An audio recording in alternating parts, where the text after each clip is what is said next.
Hello, and welcome back to Let's Play King of Dragon Pass. My name is Marlowe, and when we last left off, we were in the middle of a random event. And it turns out that you can't save in the middle of a random event. So I had to go ahead and do the random event. So let me give you a brief synopsis of what happened. The two people in the picture at the end of the last video were bringing us an artifact that they claimed that they found. My clan ring wisely advised me that these people were probably not telling the truth and that they had probably stolen it. We accused them of such a thing, and they revealed to us where they had stolen it from, and we returned it to the rightful owners, and I believe that we now have an additional... Yeah, I think the Hindark clan here, I think now owes us a favor, and they didn't before, because we returned their stuff to them. So, yeah, so that's cool. Okay, so now it's Earth season, and Earth season is harvest time. So again, not a good season to go raiding, or it will really affect your food production. What it is a good season to do is to sacrifice to the gods to learn things that we need to know. And where is... Okay, I like this one here. Humakht, the god of death, war. This is a good one, especially for defensive play. We really want this. I don't know if you can see this on the video, but it's grayed out. This is the true sword blessing. That's what we want, where weapon thanes fight with the strength of 2 men instead of just 1. Well, and weapon thanes already fight with the strength of 5 regular footmen, so this would be like, I think it's 5, so this would be like a weapon thane fighting with the strength of essentially 10 regular footmen. So that's, we're going to try to get this one. So what you do is you hit sacrifice. You have to choose what to sacrifice. Humakht likes to have cows. With a lot of other gods you can use goods, but not with Humakht. You got to sacrifice a living thing. You can sacrifice slaves, but we don't have any slaves, so we're not going to do that. So let's sacrifice 7 cows. And we learned the Oath Ritual, which seals bonds between clans. So not exactly what we wanted, but it will have to do. Okay, let us send out a trading mission, and we're gonna send 3 weapon thanes and 10 footmen, and let's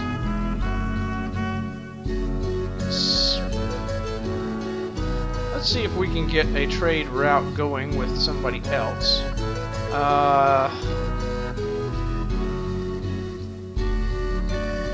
And they owe us a favor. They're in the Kalimar tribe. That's far away from us. I'm trying to get somebody who's a little closer. You know what?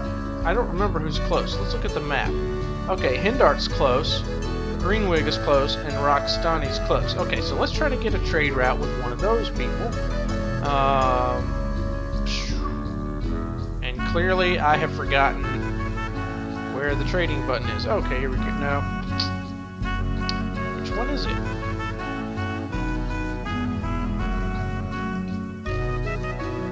Well, why don't we just click on all of them? Here we go. Okay. So let's send a mission to the Hindark clan. We just did something nice for them, so maybe they'll pay us back. Send them a large mission, we'll establish trade route, and we'll hit go. Now you can trade for specific things. You can sell cattle and get food or goods or horses or treasure, and, you know, vice versa, any combination of these things. But we just want to set up a trade route is what we're trying to do right now. So we'll send them off. Okay, now we have another random event. Luena, a trader of our clan, heard rumors of a bizarre caravan approaching from the north. She went to see it for herself and now reports that the rumors are true. It is a troll caravan transporting goods south to the Shadow Plateau in the Holy Country. The trolls use giant insects as beasts of burden. They are slow-moving and only travel at night. Let's see what our people would like us to do. It's always good to trade. If we ask other clans to join in with us, we are likely to get nothing but insults. Oh, that's if we try to raid the caravan. Okay, now this lady, our trader lady, she's not here. And so, at the moment, she cannot offer us any advice because we sent her on a trading mission. So, that can happen sometimes. Alright, if we bring in other clans, we are more likely to succeed, but we will get a smaller share of the loot. Now remember, the trolls are our enemies. The trolls are inhuman, but if we wish to please them, they will probably accept gifts. But the trolls are our ancient enemies, and our ancestors, you know, that wouldn't go well. It's a good time for battle. We must not rest until we have heard a troll song about our generosity. I'm gonna say raid the caravan. We're gonna have Dorasa lead the party. We're gonna send 4 weapon thanes and 15 footmen. Proceed! Our warriors found the caravan too well defended. They were terrified by awful spirits and attacked by some demons of darkness. Some were killed and many were wounded. Well, that didn't go well. Let's see. Okay, yeah, this event happens when things aren't going well. A number of the clan's leading men approach the ring. Their leader, Loricon, has a litany of complaints. Ever since Baron Wolf became chief, Loricon says, this clan is headed downhill. Our friends the turtles mock us at every chance they get. The Lonisi send curses that sour our milk and make our bread taste like straw. At home things are no better. The spirits of our ancestors are slow to answer us. Baron Wolf is unlucky in battle. It is time we had a new chief. I can't believe we're wasting time listening to this windbag. That's our chief responding. Loricon is acting on behalf of someone. It's true we lost our last battle. If we replaced our chief every time anyone made a complaint, we would be doing nothing but holding elections. Baron Wolf was made chief according to the laws of our clan and should remain chief until he breaks them. That's our lawyer talking. He knows what he's talking about. If they're complaining about Baron Wolf, they'll probably start complaining about me next. Our ancestral spirits never answer me, and I talk to them all the time. That's our trickster. Okay. We're going to remind them of their duty to follow their chosen leaders. Loricon replied, you're forgetting the first law. No one can make you do anything, and we're certainly not going to do anything Baron Wolf says. Loricon repeats his complaints. With Baron Wolf chief, this clan is the laughingstock of Dragon Pass. The spirits of our ancestors are slow to answer us. Baron Wolf is unlucky in battle. It's time we had a new chief. I want to ask who put him up to this. Put me up to it? I speak for the entire clan, Baron Wolf, and I say it's time you stop blaming anyone besides yourself. Loricon repeats his complaints. It's time we had a new chief. I think that we're going to... we're not getting any new advice here. We're going to dispute their allegations. Baron Wolf started explaining his decisions, but after he was drowned out by laughter and then shouted down, he fell silent. We're going to do nothing. We're going to keep our chief right now. The clan ring reaffirmed their support for Baron Wolf. Loricon said that Baron Wolf was not the only foolish person on the clan council, but hoped that the ring would eventually listen to reason. Well, that went well. Alright, our caravan is back from the Hindarti. They agreed to trade with us on a regular basis, and we made a profit from this trip. They have more fortifications than we do. Well, that's not hard to do. So, okay, so now we have 3 trade routes, so that is a good thing. Now, we're going to, now that it's dark season, so it's the dead of winter, we can't really go out and raid, we can't really explore. We have people who are sick and wounded, mostly sick, but not too many, so that's okay. What we are going to do is click on every button up here. We are going to build some more fortifications. And we're going to build some estate perimeter, which will... I think this is to protect against mounted infantry, or mounted military units. So we're going to build that. And then we are going to recruit some more weapon thanes. We can have up to 12.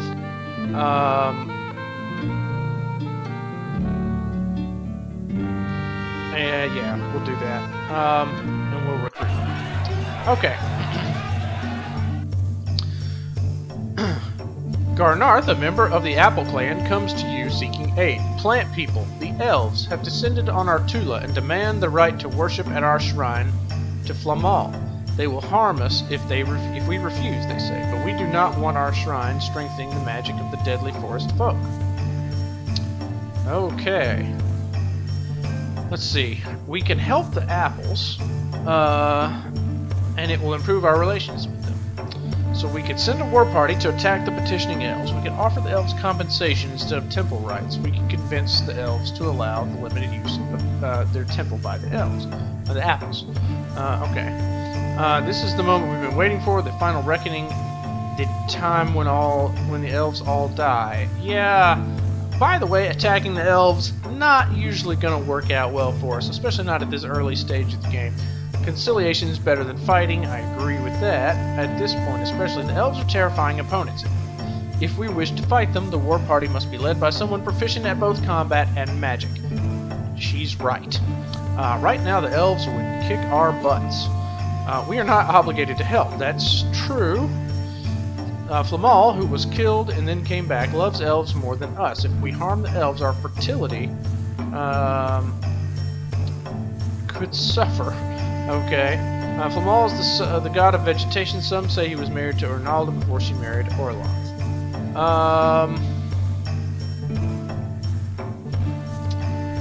Well, what should we do? We're not going to attack. Let's offer the elves compensation instead of temple rights and see if that does anything for us. Have what we need, nothing we wish more than access to Flamal's powers. Well, that didn't work, but you know, that's okay. So we may see, and here's how the random events work. You make choices, a decision is made, and that can trigger other events based on the choices that we made. So we could see other events come out of the choice that we just made right there. I don't know. We'll have to find out. There's a chance we will, and there's a chance that we won't. So now it's storm season, and we could raid right now, and in fact,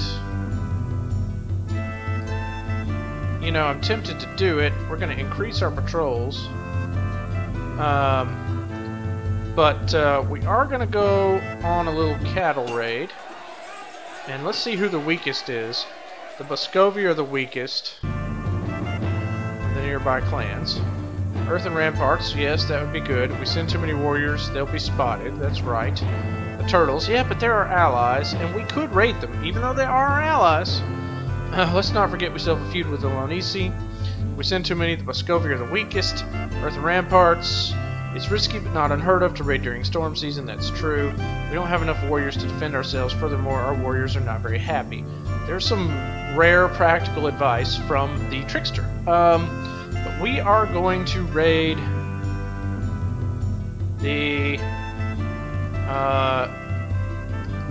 we're going to raid the Greenwigs for a large boulder with war powers. Maybe not. Let's raid the Roxtanti. Let's raid them. And we're just going to send a few men because this is a cattle raid. Remember, this is not war. This is just a mission to go steal some cows. And okay, our warriors found their way blocked by deep snowdrifts. They were forced to turn back. Several of them are still suffering from chills and sniffles. Yeah, so that happens sometimes when you are trying to raid during storm season. Sometimes it is successful, sometimes it's not. Alright, we're going to try to get our people healed here, if we can, by Chalana Arroy. And so we're going to sacrifice to her. We're going to sacrifice 10 goods. It's not necessary to sacrifice cows to her. And hopefully we'll get the healing or curing. Curing obviously is what we want at the moment. Resurrection ritual. Well, that's lovely. Alright. There has been an outbreak of chaos on the Tula of the Conthesos clan. Many toothed forest crawlers plague their land. The other God Talkers and I think this was caused by impiety. It's entirely possible that this chaos will spread to other Tulas, including our own. So chaos probably should be with a capital C in this instance. Chaos is... how best to explain it? It is a force of evil, basically, that causes random mutations in animals and people that turns them into giant monsters, and then they turn around and attack you. And this happens for no apparent reason. It's universally bad. There's nothing good comes of that. All right, so yeah, so that's what chaos is. All right, here's our year. It didn't go terribly well, but it could have been worse. I've had a lot worse first years, and to be honest with you, oftentimes the first year is going to be kind of rough. So last year, 29 babies were born. We initiated 20 children as adults. The clan has 4 more people, 14 fewer head of cattle, 2 fewer horses, and 47 more sheep. We produced 970 and ate 778 bushels of food. 83 were lost due to spoilage. That's not the worst thing in the world. As long as we're producing more food than we're eating, we're doing good. Our crafters produced 31 cows worth of goods. Our market made a profit of 12 cows worth of goods. So, excellent. Let us proceed, and we're going to assign our clan magic for the upcoming year, just like we did. Okay, we're going to put 2 points into crops because we don't want to starve to death. We're going to put a point into diplomacy, a point into herds, a point into trade, 1 into war, 1 into mysteries, and we'll leave 1 in reserve. And yeah, so our reputation has not changed. Now we should look at what our forecasters are telling us. The harvest will be a good one. That's great news. All right, they had terrible visions of Mara and Gore, that's one of the gods, and said we might suffer an earthquake if we did not learn one of her blessings this year. Okay, note to self, learn one of her blessings. Okay, that's what we'll do. So let us proceed. Uh-oh. The dangerous rodents are back. The trickster magic you used against them lured them away, but did not prevent them from returning. They swarm to attack several of your horses, mauling one so badly that it must be destroyed. They also bite some of the old women and children. People say that it is about time the clan ring did something about these loathsome creatures. We're going to have Angoria lure them away with trickster magic again. He pranced about the cave mouth singing a song which he said was an irresistibly salacious tune in the language of the killer rodents. It seemed absurd, but the rodents formed a line and followed Angori as he danced away from the borders of Artula and toward those of the Boscovi clan. So, yeah, that's outstanding. Okay, so it's sea season. We don't want to go to war, so we should sacrifice. Let's sacrifice to Marangor, who we probably would have done this sooner or later anyway. So let's sacrifice 10 goods to her. And we learned Earthblood Ritual. Uh-oh, that man is naked. Everyone is gossiping about what happened a few hours ago. The young woman, Ionislara, was found in the forest making love with Karol, a notorious poet and troublemaking warrior of the Boscovi clan. Karol left without a formal farewell. Ionislara is unmarried, so her actions are not an offense against the gods. But she is betrothed to Jorator, a young thane of the Turtle clan, and the wedding is scheduled for next season. Right, so in this culture, premarital sex is okay to some extent. And also interesting is that we are seeing the fact that marriages typically happen between clans. One party or the other will leave their clan and go to the clan of their partner, their husband or wife. It can be a man or a woman. It's usually women, but not always. Men and women are in many ways quite equal in this society. But at any rate, also the other interesting thing that you should know about this situation is that all marriages in this culture are arranged by the clan rings. The individuals really don't have much say in it. It is a matter for the clan ring to decide who marries who. Okay, so let's take our people's advice. Karol has talked many of his hot-headed kinfolk out of unwise revenge. We could insist that Karol marry her. Jorator's clan is allied to ours. Karol's clan is on the cusp of a feud with us. We could tell Jorator, but urge him to continue with the wedding. A marriage is like any other trade. You must tell your trading partner the facts so he will not complain later. So that's 2 votes for telling him about it. The turtles are our staunch allies. We must not offend them. That's true. Eon Sarla has done nothing wrong, nor has the otherwise disreputable Karol. It would be absurd to marry her to him. So we could let the marriage proceed as if nothing happened. This is juicy gossip, but we need to plant our fields more than anything else right now. Karol's poetry is fine indeed. More snakes live in the mountains than any old fool thinks. Okay, we're gonna tell Jorator, but urge him to continue with the wedding. Jorator angrily refused to honor his betrothal. I thought I was marrying a good maiden, not a wild and dirty Alex. When our people heard this, they were outraged. We could raid the Turtle Clan even though it is sea season. We're not getting any new advice. We're going to let the matter rest because it's just really bad to raid during sea season. One of the warriors composed a poem is about how galling it is to have to swallow an insult. Yes, that's true. Okay. Yes, the clan mood is dissatisfied. The farmers feel resolved. The weapon thanes are uncertain. That's because they keep getting their butts kicked. So... yeah. One of the things that it's a good idea to do, and we haven't done this yet, is that there is no reason not to max out your. Well, we're not going to max it out, but we're going to make crafters, even though we maybe technically don't need this many right now. We're going to do it. And we are going to... oh, wait a second. Is it fire season? It's fire season. Do we want to raid somebody? Why not? It's not been working so far. Let's raid... I don't know. Let's see what they say. Earthen Ramparts, Lonisi, Muscovy, Earthen Ramparts. We protect our wealth if we're attacked. Spare the farmers for a raid. Okay. We're going to go on a cattle raid against our enemies, the Lonisi. Go away. Cattle raid. Alright. We managed to ride right onto their Tula and bring home 17 cows and 20 sheep without ever being noticed. So that is exactly what you want to happen in a cattle raid. That is the perfect outcome. A messenger from the Turtles arrived to let us know that Muscovy has sworn blood oaths against us. We ought to step up our patrols.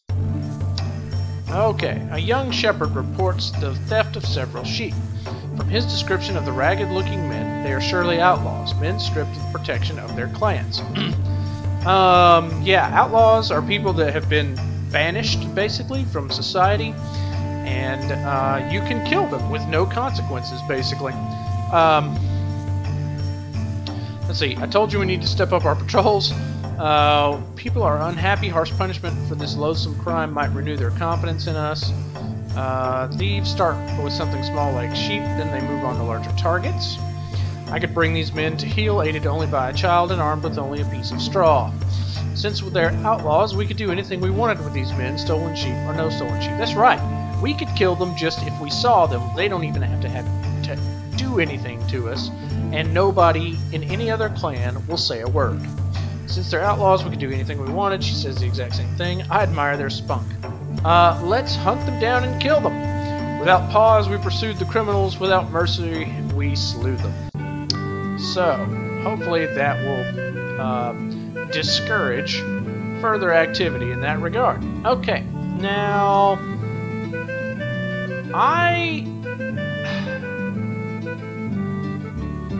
Let's see.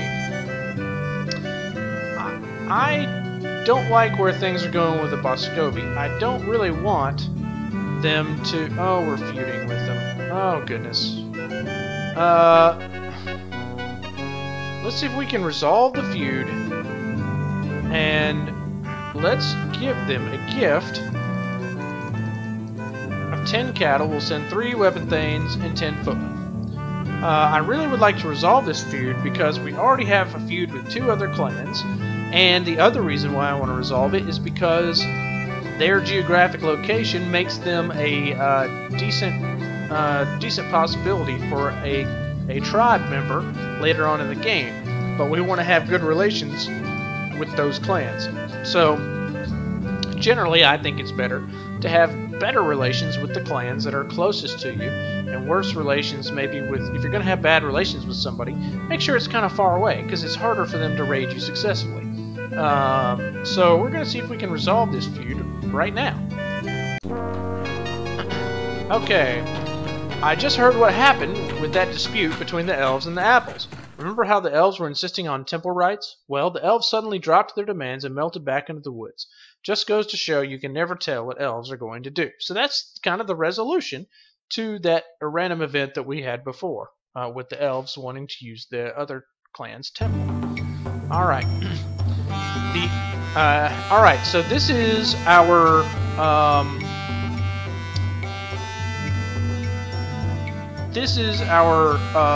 trading person going on a mission to try to get this feud resolved. Instead has presented your gifts to the Boscovi clan and extended an offer of peace. The Boscovi receive your gifts politely. Jarolor, their chief, is hard to read. Meniski, the clan trader, seems receptive. Their ranking weapon Thane, Penterist, on the other hand, clearly imagines himself striking you down on the field of battle.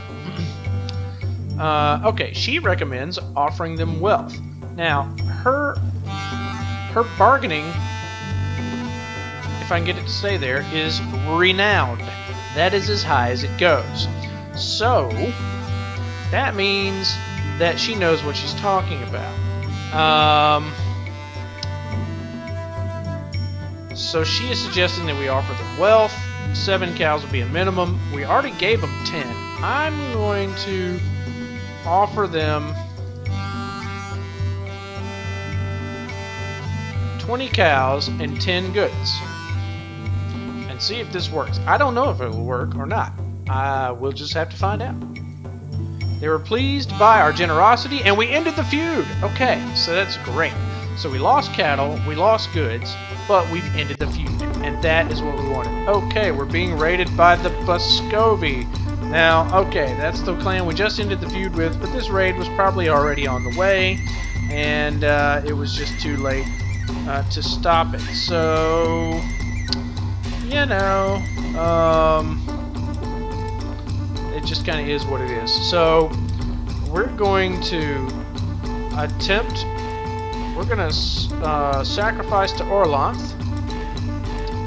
We're going to devote 1 point of magic, our only point of magic. And we're going to skirmish.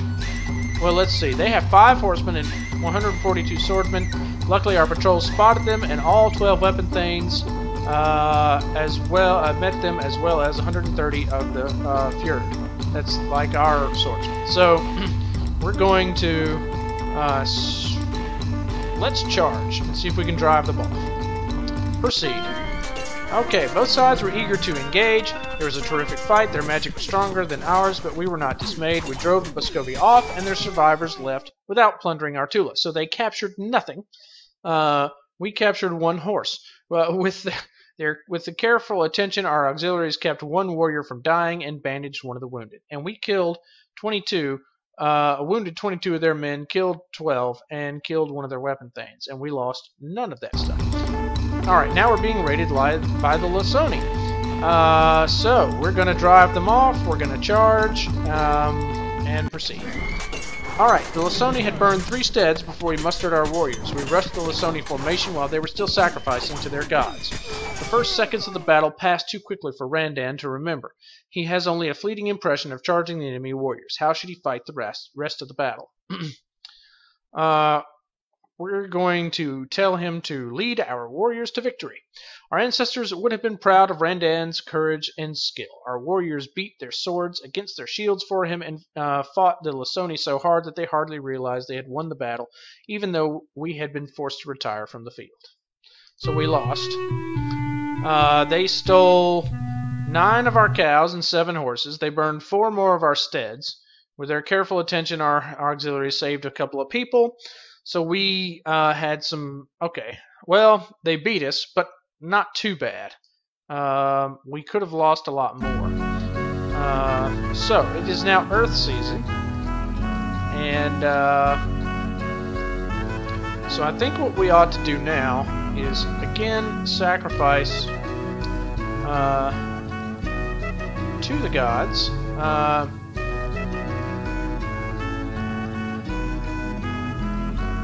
And we're going to build, but first we're going to build this shrine to Marangor. That's going to make this Earthblood,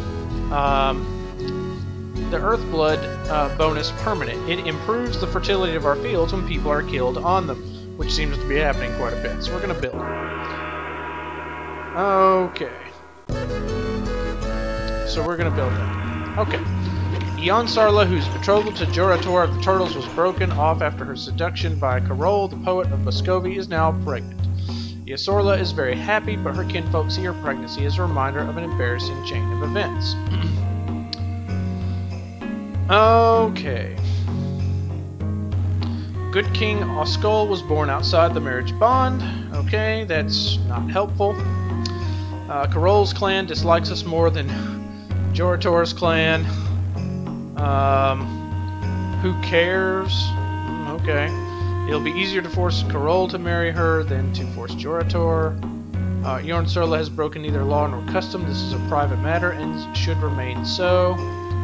Why are we bothering with this trifle when it's harvest time? And Ionsarla's kin are being unreasonable. They need a good talking to.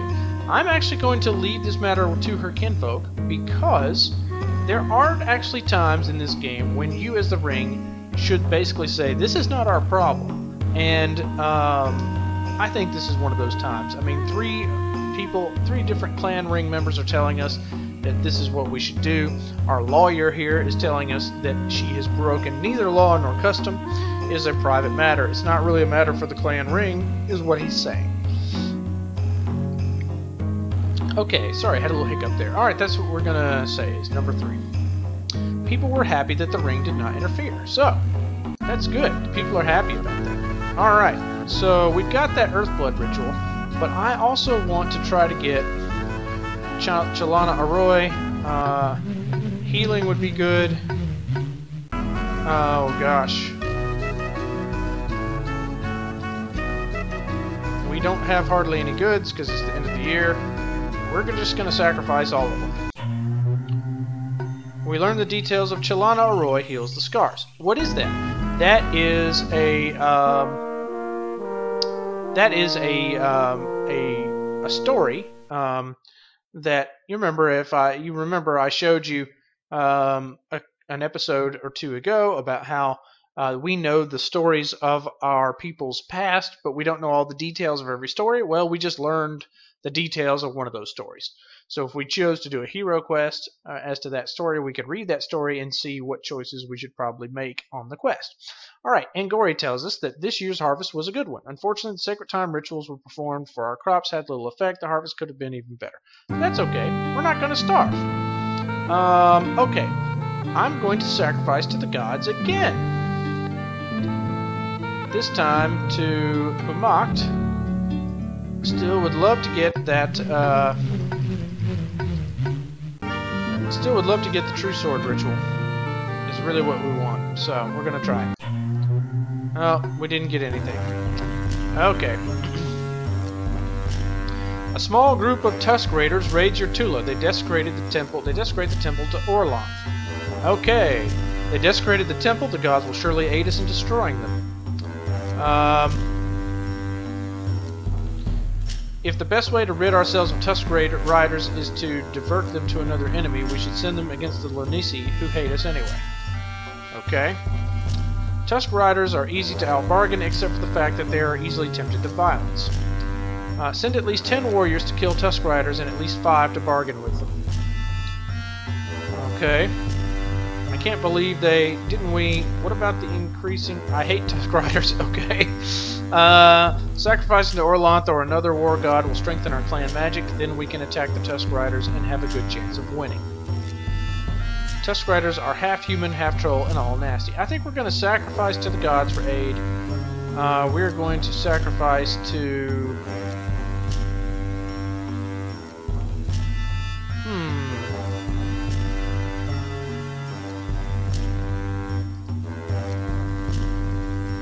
Well, okay, we're going to sacrifice to Orlanth, of course. We're going to proceed, and we're going to sacrifice 10 cows. Boy, this year's been rough on our cows, hasn't it? Godtalker said that Orlanth had helped us, but perhaps not enough to guarantee victory against the Tusk Riders. Oh, we're at -2 magic. That's not good. Let's send a war party to hunt for the Tusk Riders. We're going to have her lead it. She's the best at combat. We're going to send 10 weapon thanes and all the footmen. Proceed. We did not find any Tusk Riders. Okay. Well, that's lovely.